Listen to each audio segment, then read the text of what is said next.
utakwenda kuzimu.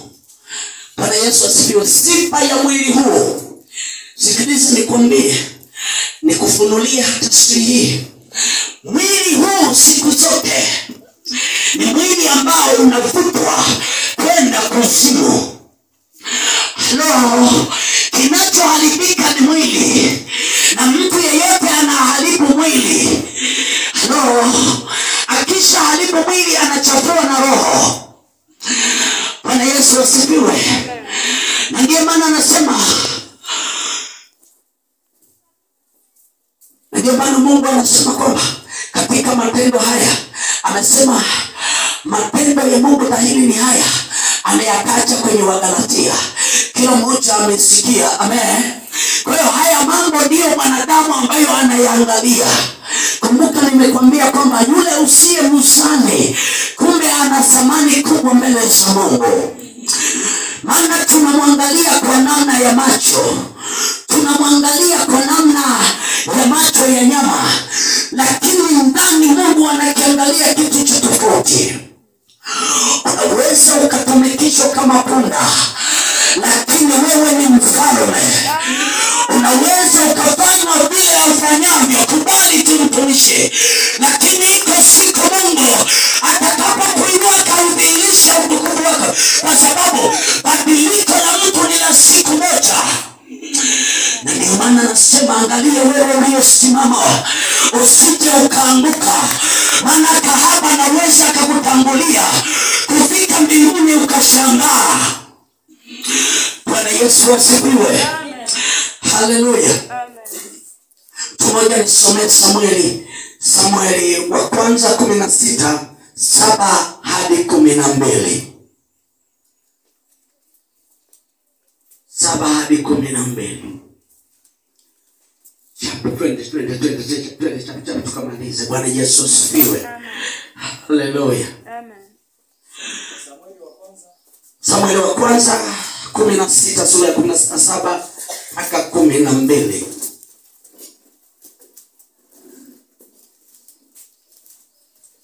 Samueli 16:7 inasema, lakini Bwana akamwambia Samueli, Bwana akamwambia Samueli, usimtazame uso wake, usimtazame mwanadamu uso wake, wala urefu wa kimo chake, wala usimpime kwa habari ya urefu wa kimo chake, kwa maana mimi Mungu nimemkataa.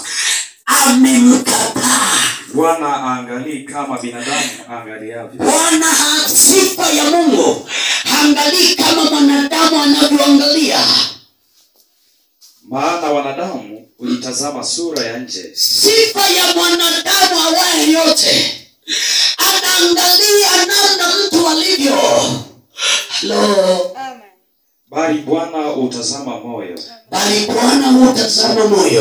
Ndipo Yesu akamwita Abinadabu. Ndipo Yesu akawaita hawa, tuendelea.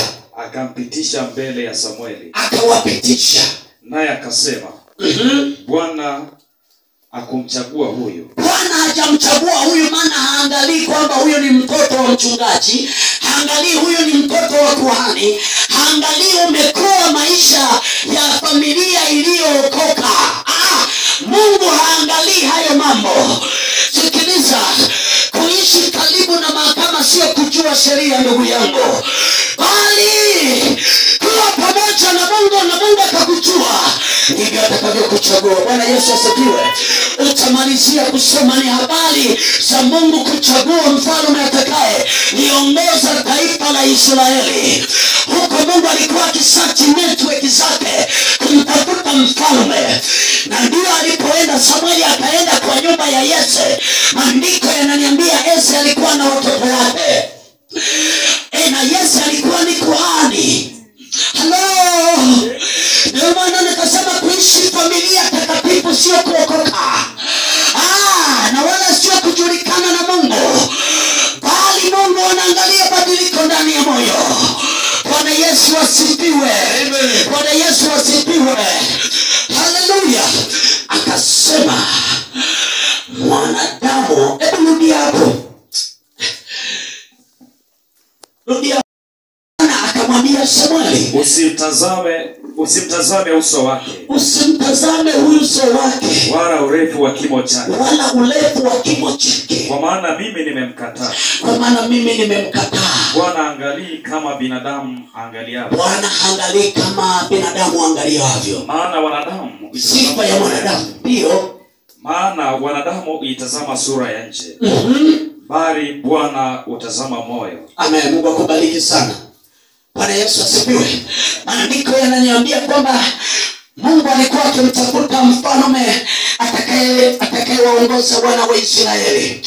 Akaenda kumtafuta katika nyumba ya Yese, maana Mungu alimuongoza huko. Roho ya Mungu ilimuongoza Samueli katika nyumba ya Yese kuhani. Akasema kwamba huko ndiko nitakayojipatia. Maana kumbuka Sauli alikuwa ameshayavuruga. Amen. Haleluya. Samueli akalia sana, akamlilia Sauli kwa sababu ya ukaidi wa Sauli. Mungu akamkataa. Ni kweli alichokifanya Sauli kilikuwa kizuri, sio kwamba alitenda mambo mabaya, lakini alichopishana na Mungu ni kwa sababu alipishana na Mungu, hakumtii Mungu. Mungu alimtuma Sauli aende akaangamize watu wale wote, maana walikuwa wamechafuka. Halo. Alikuwa amefanyaje? Amechafuka. Sikiliza.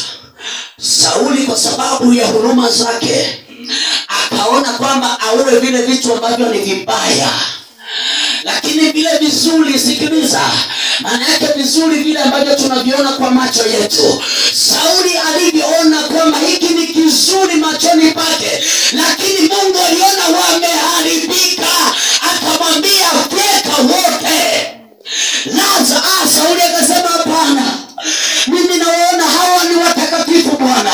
Akasema mimi naona hawa wanaenda mbinguni. Akasema mimi naona hawa ni watumishi wa Mungu. Lakini mwanadamu ana sifa ya kuangalia umbo la nje, ana sifa ya kuangalia sifa ya mtu kwa habari ya umbo la nje, lakini Mungu haangalii yale ambayo tunayaona ni mema machoni petu, lakini kwa Mungu ni upotevu. Maandiko ndivyo yanavyoniambia na wala sio mimi. Bwana Yesu atusaidie sana. Kwa hiyo vile tunavyoona sivyo ambavyo Mungu anaona. Mungu anaona kiona tumeharibika, anatuma mtu wa kutubu. Haleluya. Hata unaweza ukawa unanena kwa lugha, lakini Mungu amekukataa. Samueli akalia sana mbele za Mungu, akamlilia Sauli, lakini Mungu akamjibu kinaga ubaga, akamwambia usimlilie huyo hata ukilia ukakesha. Nimeshakwambia mimi nimekwisha mkataa. Ogopa kukataliwa na Mungu. Ni pale ambapo tunaonywa mara nyingi. Tunapoonywa na Mungu, Mungu anatuonya mara ya kwanza, Mungu anatuonya mara ya pili, Mungu anatuonya mara ya tatu. Akiona hawendi na mpango wake, hata kusudi lake analipuka, agano lake analipuka. Akishalipuka anakukataa. Hata ugalegale ni sawa na dhambi ya kumkufuru Roho Mtakatifu. Maandiko yananiambia hiyo dhambi haisameheki. Kwa hiyo utakuwa unasali, wewe tayari ushasajiliwa huko, ushasajiliwa ndugu yangu, lakini Bwana anasema yeye amrudiaye Mungu naye atamrudi. Maana Mungu hana haja na roho yako, kwa sababu Mungu hana haja na mwili wako, Mungu hana haja na umbo lako, Mungu hana haja na namna ambavyo unaenenda. Maana wanadamu huko nje wanaweza wakasema huyo ni mtu mzuri na ni mwema, na ndio maana Boni Mwaitege akasema angalia matendo, lakini baadaye akamchanganya akasema ninaweza nikatenda hivi, lakini kumbe matendo pia yakakataa. Ninaweza nikawahudumia kwa yatima, lakini kama si katika roho, maana matendo yakakataa. Matendo yakakataa. Unaweza ukawa mwombaji sana, lakini matendo yakakataa. Unaweza ukawa mwimbaji, lakini matendo yakakataa. tunaona kama wanadamu. Mungu anaangalia moyo. Hebu mchapie Bwana vigelegele na makofi. Haleluya. Haleluya. Bwana Yesu asifiwe. Huyu ile ya kwanza na mstari ule wa 11 naenda kumaliza. 11 mpaka 14. Yeremia sura ya kwanza 11 mpaka 14. Bwana Yesu asifiwe. Mungu ukiwa unaendelea kufunua, sikiliza nikwambie. Mungu wakati Yesu anawaleta wale watoto wake, yamkini moyoni mwake alisema huyu ndiye atakayetokea mrithi ambaye atasimama madhabahuni. Sikiliza, akawaleta watoto wake kwa sababu walikuwa wanashiriki ibada pamoja nao, lakini alikuwa hajui wanaendaje huko. Alikuwa anaona ni wanyenyekevu, lakini alikuwa hajui yale ambayo wanayatenda. Mungu haangalii kama mwanadamu unavyo, anaangalia rohoni. Yesu aliangalia hali na sifa ya mtu, kwamba ni mwimbaji, kwamba anaomba, kwamba ni mhubiri, kwamba ni nabii. Lakini Mungu haangalii hizo sifa, ni za kibinadamu. Na ndio maana unaweza ukavaa suti ukitembea barabarani wakakuita mtumishi hata kama sio mtumishi. Unaweza ukavaa na kola ukaonekana kama mchungaji, lakini kumbe sio mchungaji.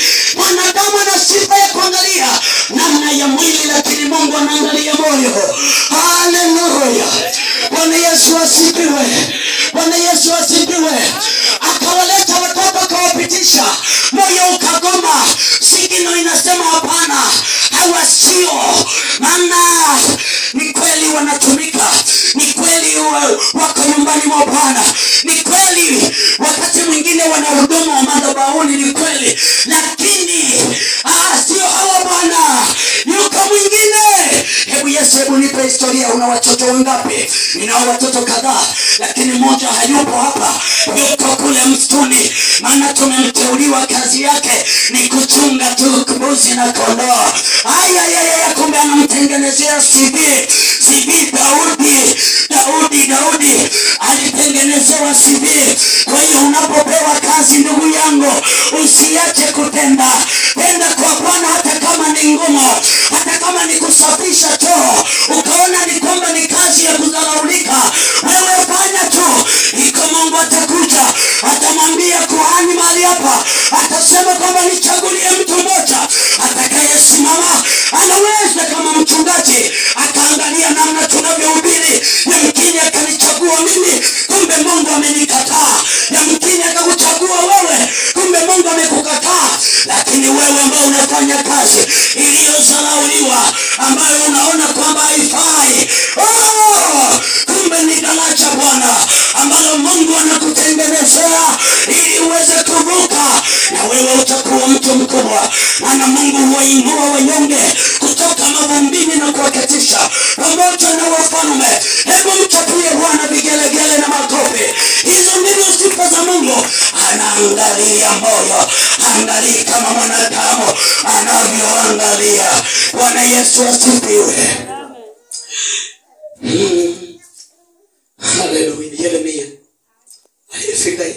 Yeremia 1:11 hadi 14. Biblia inasema, tena neno la Bwana likamjia kusema. Neno la Bwana likamjia Yeremia nabii. Yeremia, waona nini? Akamtaja kwa majina. Thabiti au Danieli, unaona nini? Nikasema, ndiyo, naona ufito wa mlozi. Yeremia akaona ufito wa mlozi. Ndipo Bwana akanambia. Bwana akamwambia, nimeona vema. Akasema ni kweli, Yeremia, kile ulichokiona ni sahihi. Kwa maana naliangalia neno langu ili nilitimize. Bwana anaangalia neno lake. Hata ukishia hapo utaendelea kwa muda wako. Bwana Yesu asifiwe. Bwana akampokea Yeremia katika unabii wake, akamwambia Yeremia, maana hakuna mtoto ambaye alikuwa ni mtu ambaye anataka kukwepa kama Yeremia. Ilichukua sana muda, kuna mabishano yaliendelea. Yeye pamoja na Mungu akaiweka roho ya unabii ndani yake, akasema Nitazama nimegusa kinywa chako na nimeliweka neno langu. Utanena kila neno nitakalo kuamuru unene. Kwa hiyo usiogope, kwa maana utasema kile nitakacho kuamuru na kitatendeka. Akaja sasa kwa habari ya mstari ule wa 11. Aliyeweka roho yake akamwambia, sasa Yeremia unaona nini? Bwana Yesu asifiwe. Akasema Yeremia kwamba ninaona mti wa mlozi. Ni kweli miti ilikuwepo. Ni hata sasa hivi mchungaji anaweza kusema, ndugu yangu unaona nini pale? Kama lipo gari pale utasema ninaona gari, si ndio? Unless otherwise kuna watu ambao ni brand color. Hello. Yaani nyekundu anaiona nyeupe, kijana anaiona blue. Hello, huyo anaweza akachanganyikiwa, lakini Yeremia alikuwa timamu kwa macho. Alipomwambia unaona nini? Akasema ninaona mti wa mlozi. Yesu ambaye ni Mungu akasema ni kweli umeona vema, lakini mimi sioni vile uonavyo, maana ninachokiangalia naliangalia neno langu nipate kulitimiza. Haleluya. Bwana Yesu asifiwe. Yesu anaangalia neno lake apate kulitimiza, maana analithibitisha neno lake. Bwana Yesu asifiwe sana. Kama Mungu amesema amelikuza jina lake, ameikuza ahadi yake kuliko jina lake, maana yake hiyo ni ahadi. Bwana Yesu asifiwe. Kwa hiyo ahidi Mungu ambazo siko katika roho. Si kila ahadi, kuna watu tunaahidiana lakini hatutimizi. Bwana Yesu atusaidie sana. Lakini Mungu amelikuza ahadi yake kuliko jina lake. Kwa hiyo unapoomba ukagusa kwenye ahadi yake, Mungu anakumbuka kwamba ameikuza ahadi yake kuliko jina lake ili aweze kulitimiza kusudi lake, kwa sababu Mungu haangalii kama mwanadamu anavyoangalia, ila anaangalia moyo wako. Hiyo anaoangalia ndio wenye thamani. Anaangalia mtu, na ndio maana maandiko yananiambia muogope yeye awezaye kuua vitu vyote viwili, na wala sio yule anayeweza kuua mwili. Na sifa ya mwili ni kuyapenda matendo yote yanayoweza kukupeleka kuzimu. Sikiliza, usihangaike na mwili huo. Tafuta kumjua Mungu ili uwe na amani. Ayubu aliona hiyo siri, na watu wengi tunatamani nguvu tu ya Mungu iwe ndani yetu. Lakini je, unamjua huyo ambaye anakupa hiyo nguvu? Lakini ukimjua, maana utayatenda yale ambayo Mungu atakapoamuru yatende, kwa sababu una sifa za kulingana na yeye. Bwana Yesu asifiwe. Haleluya. Bwana Yesu asifiwe. Mungu huangalia neno lake apate kulitimiza. Ndugu yangu, tuliangalie neno la Mungu katika maisha yetu. Tuangalie neno la Mungu katika maisha yetu. Usimwangalie mwanadamu. Na ndio maana siku hizi, kwa sababu ya kutokujua, tunakuwa watu wa kupepeleshwa kama upepo. Na Yesu alisema, tazama nimemwona shetani anakuja kuwapepeta kama ngano. Hello. Kwa sababu gani? Hatujui hata kile ambacho Mungu amekikusudia. Hatulijui neno lake, kwa sababu Mungu analiangalia neno lake. Wewe unaangalia nini? Ikiwa Mungu ametuambia kwamba analiangalia neno lake apate kulitimiza. Bwana Yesu asifiwe. Haleluya. Mungu anaangalia neno kuliko kitu chochote. Na neno la Mungu ni dhahiri na ni amina. Ni ahadi ya kweli. Bwana Yesu asifiwe. Bwana Yesu asifiwe. Haleluya. Mungu analiangalia neno, ndugu yangu. Tumwangalie huyu Mungu. Tumwangalie huyu Mungu. Tusiangaliane kwa namna ya umbo. Tusiangalie kwa namna, bali wote tuwe kitu kimoja, tuneema moja. Hili Mungu na yeye ashuke, maana walipo wawili au watatu, Mungu anasema yupo katikati yao. Na sisi Mungu awe katikati yetu. Bwana Yesu asifiwe. Tusishughulikie mambo ya mwili, bali tumshughulikie huyo aliyeko ndani. Akibadilika, na huko nje panabadilika. Haleluya, haleluya.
Yes,